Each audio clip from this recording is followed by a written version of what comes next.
ప్రేమ అనే మాట వినని వారు నేటి ప్రపంచంలో ఎవరు లేరేమో. ప్రేమకు అర్థం తెలియక అదే ప్రేమ అనుకుంటూ మోసపోతున్న యువతి యువకులు చాలా మంది ఉన్నారు. నిజమైన ప్రేమ యొక్క విలువ నీకు తెలిస్తే ఆ ప్రేమికుడిని కూడా నువ్వు వదిలి ఉండలేవు. తెలుసా, యేసయ్య ప్రేమ స్వార్థం లేని ప్రేమ. యేసయ్య ప్రేమ బదులాశించే ప్రేమ కాదు, నిన్ను మిక్కుటంగా ప్రేమించి ఆ ప్రేమకు అర్థంగా శిలువ త్యాగం నీ కొరకు చేసిన వాడు ఆయన.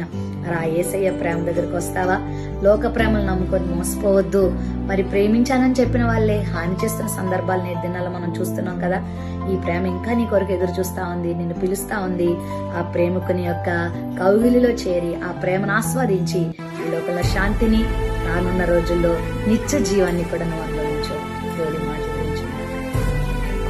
ప్రేమ అనే మాట వినని వారు నేటి ప్రపంచంలో ఎవరు లేరేమో. ప్రేమకు అర్థం తెలియక అదే ప్రేమ అనుకుంటూ మోసపోతున్న యువతి యువకులు